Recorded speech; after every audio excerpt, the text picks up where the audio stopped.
So hey folks, today we've got a hot topic that's been really buzzing around the Sunshine State. So it's basically, why are folks packing their bags and leaving South Florida? You know, I know it's hard to believe with all the gorgeous beaches and the great weather, and you know, all of the living in paradise, but you know, there are some seriously compelling reasons behind it. You know, I mean, it's from rising costs, traffic nightmares, and even some unexpected surprises that we have pop up. So folks, go ahead and grab yourself a little snack, get comfy, stay tuned, because you don't want to miss out on what the eye-opening reasons are. Folks are basically saying adios to the Sunshine State and to the South Florida area.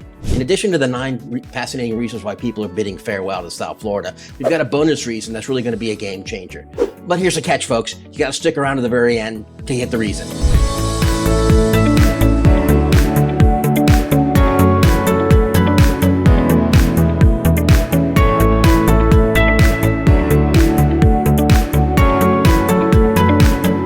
So, you know, folks, that may be the most obvious reason, but it's certainly not the biggest reason, okay? South Florida is an expensive place to live, okay? And recent years have seen a significant increase in the cost of housing, food, basically other essentials. It's just the price are going up. According to a recent study from the Council for Community and Economic Research, the cost of living in South Florida is 14% higher overall than the national average. This means that many people are actually struggling to afford the basic necessities such as rent, housing, groceries, healthcare, and as a result, they're basically leaving the area, you know, for more affordable living conditions. Now, the high cost of living is particularly challenging for young professionals and families that are just starting out. These are the folks that just recently migrated to South Florida, you know, for basically the better quality of living, you know, the paradise, the beaches, and all the great, and had some flexibility from, you know, from all the changes in workplace. But now they're finding out that it's a lot more expensive than they thought it was going to be. I mean, it's kind of bringing up questions that are like, you know,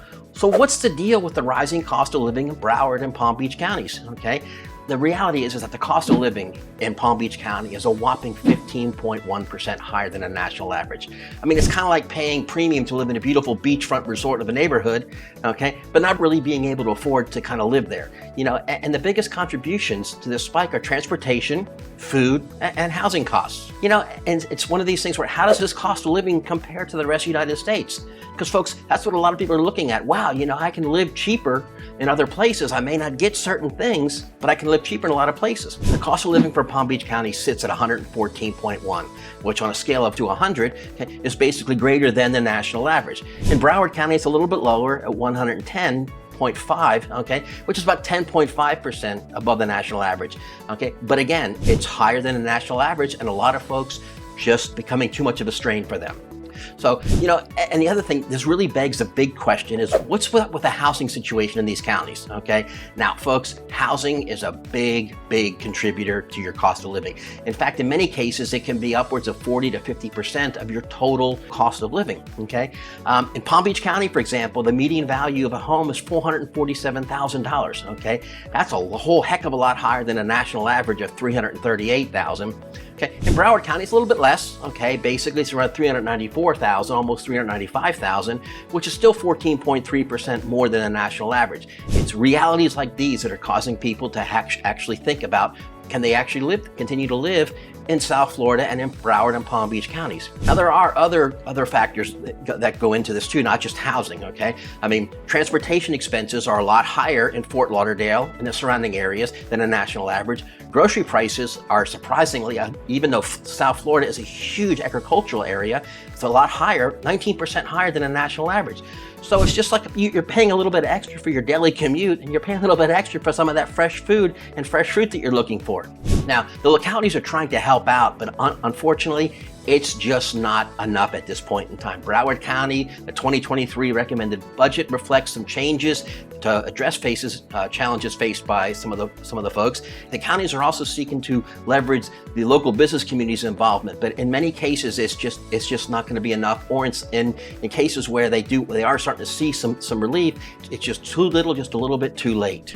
Now, folks, if you watched any of our other videos, you hear us talk about this all the time, and one of the reasons that we talk about it all the time is because it's a persistent challenge for folks living in South Florida and in and around Broward County and Palm Beach County, so, okay? And it's traffic. I mean, there's traffic jams everywhere. Now, I'm from just north of Atlanta, and we moved down here, so I'm used to being inside of a commuting and a lot of traffic, okay? But The difference being that the traffic is so congested at some points that basically it could take you a half an hour to go 2 miles. Now, some of that is due to just the roads themselves they're notorious for congestion. You have, when you're going out towards the beach, you have drawbridges that go up, and and during the high season, especially when there's more traffic, that can cause some significant delays. Okay.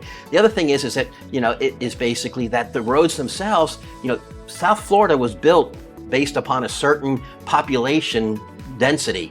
Okay, and frankly, the transportation infrastructure growth is just not keeping pace with the population that's coming down. And we'll talk more about the population later on in the video, but it's making it much more difficult for folks to be able to get around. It's just roads are becoming more and more clustered because there's really not enough, public transportation, public transit, okay, that basically it's just not keeping pace with what's going on. I mean, folks are getting stuck for hours going over. I mean, we ourselves, we went to the beach just last weekend. We got stuck behind one of the drawbridges, but we were so far back in line that it took 2 or 3 cycles of the stoplight itself to get us up to where the drawbridge was. We almost didn't make it for the next time the drawbridge opened. That's how bad it can get. Okay, but the other thing too is that, folks, that also adds to the cost of living too, because basically now you have to pay for parking, you have to pay higher for gas. Okay, and the traffic situation, while it is improving and they are trying to make things adjusted, I mean, Broward County is doing the premium mobility plan. It's a great idea. It's still in its infancy, it's still in its planning stages, but they want to add almost 200 miles of new transit services,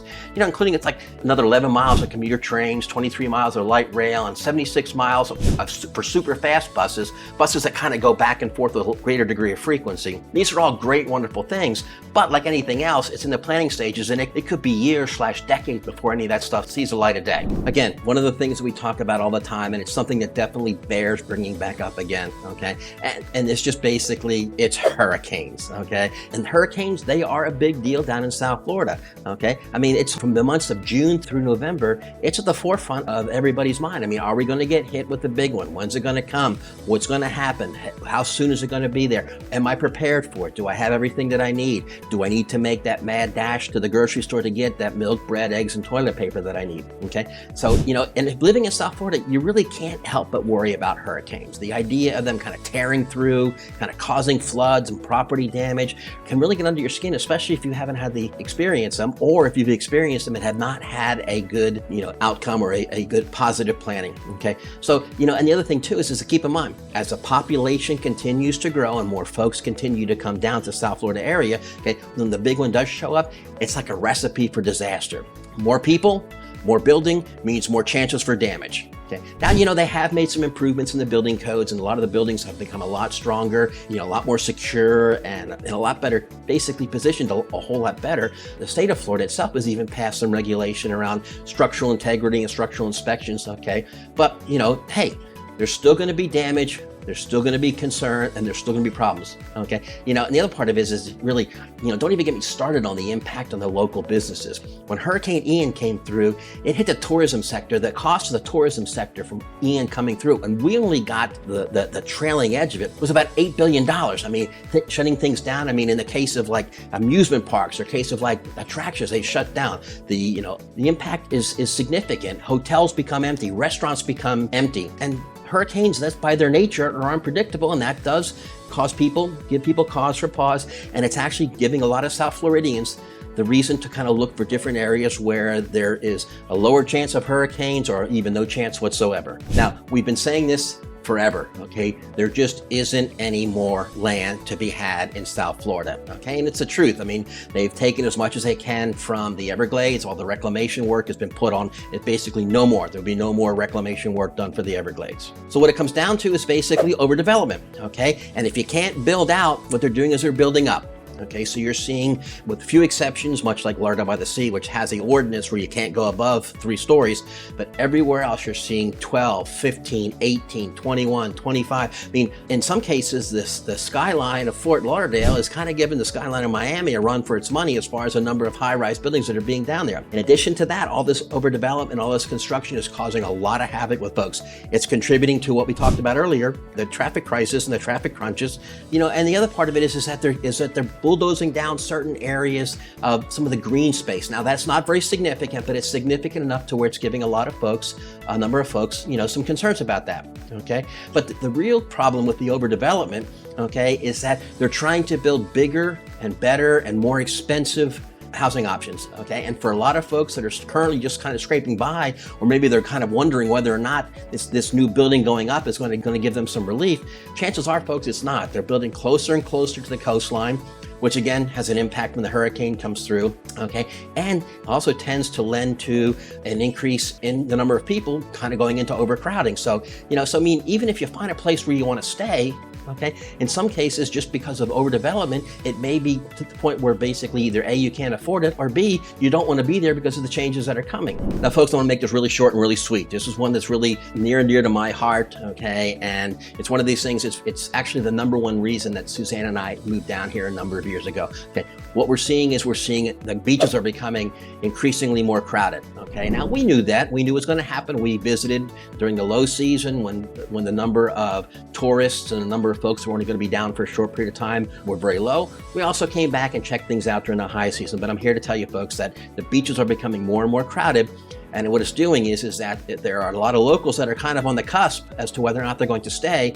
And a lot of them have their own little local hangouts at the beaches, their only little places to go. And as those places become more and more crowded, or as they end up getting pushed out altogether, okay, that's giving a lot of people cause for concern. It's like, I long for the days that they used to be. We hear this all the time from a lot of folks. And for a lot of folks, the way that they painted pictures of the way things were 15, 20, 25 years ago, it's absolutely wonderful. And in some places, you still get that. But in a lot of other places where you have a lot of crowding, or if you go out during a holiday, or if you go out during the high season, okay, the beaches have become very, very, very crowded, okay? And it's not just the beach itself, it's getting to the beach, and it's the parking spaces around the beach. So it's kind of a cumulative effect. I mean, it's in addition to the beaches themselves being a lot more crowded, there's fewer parking spots, parking's becoming more and more expensive, more and more difficult to find, okay? So there is a cause and effect going on that's actually given people a reason to kind of say, hey, maybe it's time for me to look for a little bit different place. We kind of talked about a little bit the cost of living, but basically what it really comes down to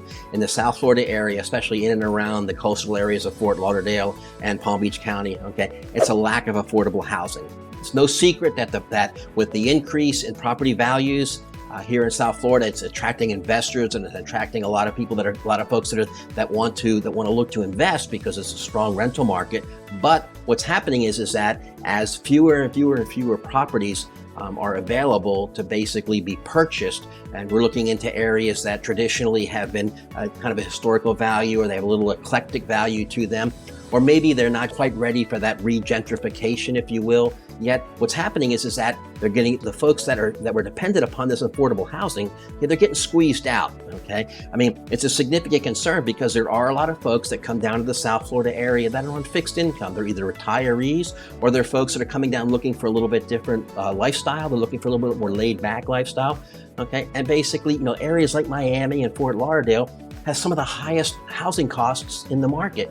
I mean, in the entire country, okay? In addition to that, I mean, you have higher housing costs, increased insurance costs, increased real estate taxes. I mean, just it contributes to everything. It's going to cost you more to get it. It's going to cost you more to keep it, okay? And what's happening now is that builders and developers are finding the availability of rundown buildings that basically it's cheaper to knock it down than it is to try to renovate it. They'll knock it down. They'll go out and get it rezoned, and they'll be doing it. They'll put in these newly renovated lofts and whatnot, and basically they're squeezing out a lot of the folks that used to live in that area that was part of a low-cost housing or a lower-cost housing, okay? And what it really does is that you're seeing these affordable housing units, these affordable housing complexes, they're basically, they just can't afford to keep pace. I mean, even if they are zoned for lower cost, just the cost of the taxes, the cost of the insurance, the cost of maintaining it, even that is pricing some folks out of the area.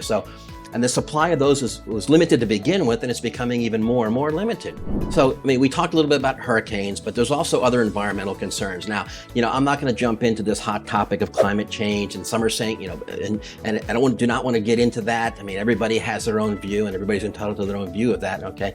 But one of the things that is apparent is that the rise in sea levels is causing a significant threat to South Florida. Now, if you've seen some of our previous videos, you hear us talk about king tide, okay? king tide is one of those things that occur when the moon is very, very closest to the earth, okay, and exerts a stronger gravitational pull. As a matter of fact, we actually just experienced when Suzanne and I were out having a little late lunch at Shooters this past week. I mean, it almost came up to the dock. And what happens is that king tide combined with the high tide is causing some flooding, okay? Now, if the sea levels are getting higher on their own, when you exacerbate that by adding high tide and by adding king tide, it causes a lot of concern for a lot of folks, okay? It causes flooding, okay, which in turn causes an increase in insurance costs, and the cost of repairing and the cost of rebuilding is after these significant damage is becoming high, okay? So as a result, the climate concerns that folks have, they are playing a significant role in folks questioning whether or not they want to stay in the South Florida area, or whether or not it would be more prudent for them to go ahead and take off for areas where they don't really necessarily have that. Now that may be inland in Florida, that may be up in other parts of the country. So we are still seeing that a lot of folks are telling us that, hey, look, what's going on with the climate? What's going on with these rising sea levels? So it is an environmental concern of folks. Basically, people are leaving Florida for various reasons that revolve around the quality and the affordability of education, which basically includes concerns about the quality of public education, the high cost of private education, and teacher compensation. So what's happening now is that Florida's public education system is facing challenges of consistent quality across the state. Some schools are excelling in other areas. Other schools struggle with basic issues like underfunding, overcrowded classrooms, lower academic outcomes. And parents that are looking to prioritize their children's education may feel the need to relocate in some areas that have more highly rated schools. Another aspect of it is the cost of private education. Okay, now private education, going to private schools, whether they be private schools or parochial schools, has always been an option here in the state of Florida, and it's certainly an option in South Florida and around Fort Lauderdale area. Private education, those private schools can be very, very costly, and while the tuitions can vary significantly, it's still a very, very high cost alternative that not a lot of folks can look at. There are families that are seeking private education due to concerns about the public system. Okay, that financial burden in and of itself can be very significant. It can be very, very substantial. In addition to the tuition, if you factor in the cost of uniforms, if factor in the cost of transportation to and from, in some cases you may have to factor in the cost of lodging. The cost of that private education can, in many cases, actually outweigh the potential perceived benefit of it, giving a lot of families that are concerned about the education, giving them a reason to look elsewhere for more affordable educational alternatives, more affordable education options. Another part of it is basically as far as teachers. Now, in order to have a good education system, you need to have good educators. Okay, and unfortunately, one of the areas that Florida has been leading in the education is how low the salaries are for teachers. It's way below the national average. As far as, hats off to our current administration. They are trying to pass legislation to increase the salaries for teachers. But one of the challenges with this is that it really comes down to basically you get what you pay for. And if you're not paying a whole heck of a lot, you're not going to get that high quality educator that you're looking for to be able to bring up that level of education. Now, for the longest time, folks, everybody knows that everybody came to Florida, and most specifically to South Florida, for tourism. It was for the longest time and still is one of the leading job sectors in the area. Okay, but what's happening now is that even though they are bringing in other types of occupational areas like technology, they're bringing in banking, they're bringing in IT, they're bringing financial services. There's no shortage of the automotive industry. There's still a very, very strong agricultural and agribusiness impact business industry going on here in South Florida. What's happening is that a lot of those it's causing some instability and some uncertainty for a lot of workers that came in. There's concern that basically what's going to happen is that their jobs are just not going to exist anymore, especially ones that are kind of on the lower end of the spectrum. They're just concerned that they're going to be replaced, and there's just limited job opportunities. I mean, healthcare and technology and everything else, a lot of it's coming down to more technology being able to take on things. And while we all know that you'll never be able to replace doctors and nurses and teachers and firemen and police officers, there are a lot of folks that are concerned there's not going to be enough job opportunities for them. Now, one of the interesting things that I heard is basically we were in our local Publix not too long ago, and they put in one of those new self-serve areas. Basically, you can do your own checkout. Okay, personally, I think it's fine. I don't have a problem with it at all. If I'm in a hurry, I go ahead and do that. What I have seen is that there are a lot of folks that just basically, they don't want to deal with it. There are folks that just would rather prefer to have a checker check them out and somebody bag up their stuff. Everything is being done. I did hear one of the guys that works at Publix saying, you know, I wonder if this is going to result in us kind of losing our jobs. I mean, he's there as a checker and he also doubles as a bagger. So, I mean, and he's an older guy. We see him all the time, and he's super nice fella. But he said, you know, Kev, this may end up being the kind of the end of my job, maybe the end of my thing. And I really like doing what I'm doing. So there are some concerns about, you know, lack of job opportunities. Okay. And with that, the other thing too, is that it's creating this perception of economic vulnerability. You know, is South Florida still the land of opportunities? Does it still have all the things that we're looking for and all the things that we need? It's just giving folks a lot of cause for pause. Now, folks, I did tell you there was going to be a bonus, okay? And so basically here it is, okay? Now, it's the political climate, okay? This is becoming a very significant factor in driving folks away from South Florida. This region has been known for the longest time for its conservative politics, okay? Which has made it increasingly more difficult for folks that are not conservative, okay, to be able to feel welcome. Okay, and we have actually had comments from folks on our videos that say, hey, the last time I was down in this certain area, all I saw were a bunch of trucks that had Trump written on it. Or I went down the Intercoastal Waterway on a water taxi, and all we saw were a bunch of flags that were basically going out and you know, in support of the more conservative politicians and the more conservative side of politics. So this has given folks a significant cause for pause, and has led to a lot of folks basically feeling that they're not welcome here, their views and their perspectives are not valued, it's not wanted, and it's making them feel very uncomfortable. So folks, the political climate down here, especially as we are in the early stages of the 2024 election process, it's giving folks a lot of reason. It's giving them a lot of cause. And we are seeing more and more folks that are coming out and saying, you know, look, I just can't deal with this. I just can't deal with it. So that's one of the reasons that they're looking to leave. So folks, as we wrap up our journey through the 9 reasons, plus the bonus, okay, of the reasons that some folks are saying goodbye to South Florida, it's clear that the vibrant region with its sun-soaked beaches, okay, and its diverse culture isn't without some challenges.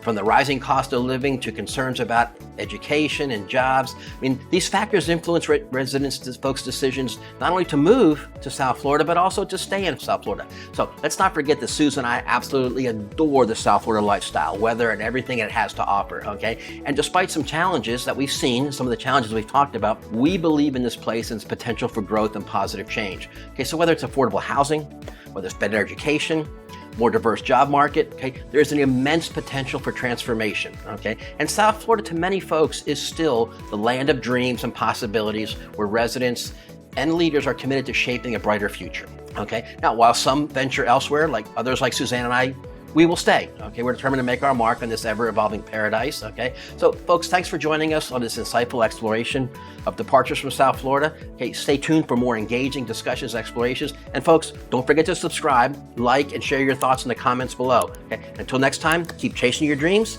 and embracing the journey. South Florida, with all its allure, awaits your return.